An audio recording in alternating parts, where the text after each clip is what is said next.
This month is DVT Awareness Month. DVT stands for Deep Venous Thrombosis, a serious, sometimes even deadly problem in your veins. Dr. Deborah Mangione is the medical director at the Wisconsin Vein Center MediSpa. She's also a former heart surgeon, so she knows a lot about veins and how they should work and what happens when things go wrong. That's right. Great to have you here. Thank and actually, you. that experience and training that you had as a heart surgeon works really well with what you're doing right now, especially as it relates to treating veins. Yes, it does. You know, obviously, veins are vessels that we've been working on, that I've worked on for years. And I've also gotten to see a lot of complications in hospitals from people who have DVT, because frequently they have to call in a heart surgeon when it's really a life-threatening situation with an acute problem. And DVT can lead to pulmonary embolism, and that's why, as heart surgeons, we're sometimes involved. A pulmonary embolism is when part of a clot breaks off, goes up the blood system, and actually goes through the heart and may get lodged in a major vessel going into the lung. Okay. And that's when it can actually kill instantaneously. It goes through the heart? Yes. Well, the heart provides, so the left side of the heart pumps the blood out through the arteries, but the right side of the heart collects the used blood from the veins, and then it projects it through the lungs before it can then come back into the left side to be pumped out. So the lungs give it the oxygen, give blood the oxygen.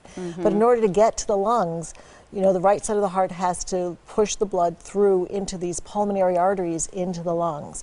And if those get blocked, it's instantaneous death, basically. And people don't know it's coming. People don't even know they have problems Frequently sometimes. they don't at all. And, you know, so the big things to be aware of, DVT, deep venous thrombosis, can be caused, number one, immobility. So if somebody's not moving around, it's a huge problem. And which that's happens after surgery sometimes. Happens after surgery, happens after injury, happens sometimes with pregnancy or in the postpartum period.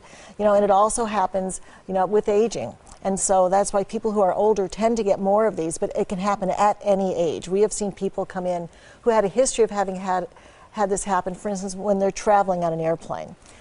Sometimes DVT is called economy class medical problem, because when you're in a little cramped seat, you can get into a position where you're not getting good blood flow through your veins, and so you can get a clot forming. And this is what you can see. You can see a swollen leg on the left side there. Oh, that's the same person. Same person, both legs. And so the left leg is very swollen compared to the right. Yeah. And it's his right leg, actually. Right, we're looking at it. on our left. Right, on our left. But it's very swollen, and that's what can happen because the blood return is blocked. And so if you have a clot, for instance, in the thigh, the leg below that is going to be blocked off. The blood flow return is blocked, and so the leg is going to get swollen because there's too much blood. Does it hurt?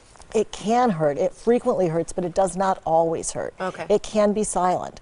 And it's especially a problem when somebody's had an operation on their leg or something, and so you can't distinguish discomfort from a DVT from recovery from an injury or recovery from surgery. How is it diagnosed then? It's diagnosed by ultrasound in the leg, and ultrasound's painless sonographic waves being put into the body to look at the veins to see if the blood is flowing in the proper direction. It's the same type of technique we use when we're diagnosing varicose veins and the proper direction of flow. We also look for blockages in those veins as well as deep veins when we're doing our initial screenings for people when they're presenting with varicose veins. But if it gets to the lungs, you might diagnose it with a CT scan of the lungs where we're doing cuts specifically looking for clots in these vessels. But DVT is a very serious problem, and it is the most frequent cause of preventable hospital death. We see anywhere from 200 to 600,000 people a year dying from DVT causing PE in the hospital. Wow. So it's something for people to be aware of.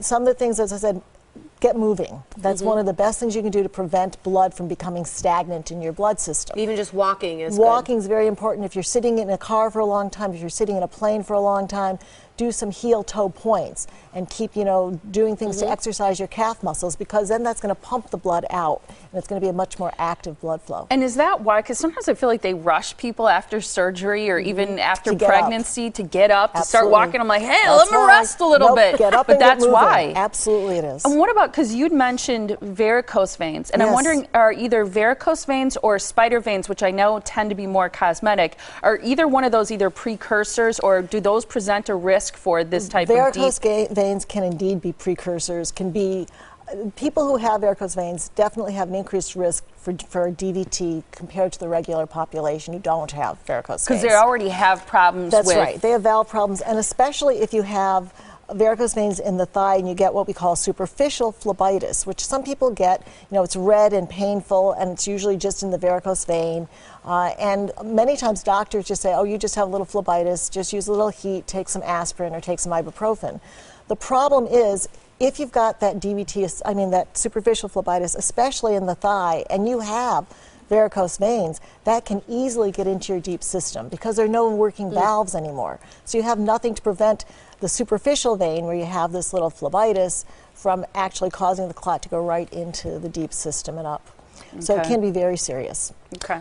Well, it sounds like people need to see a professional. Obviously, you know very well what you're talking about. So here's the information for Wisconsin Vein Center and MediSpa. You can go in, even if you have spider veins, varicose veins, or think you might have DVT, or know you do, it's a good place to go. Georgetown Drive in Pewaukee. The phone number to call for an appointment is 262-746-9088 or wimedispa.com. And we are doing free vein screenings throughout the month of March. Oh, I'm glad you mentioned that because it's Awareness Month. Yes. Okay, Great. so free screenings if people call to set up an appointment. Yes. That's awesome. Thank you so much. Thank you.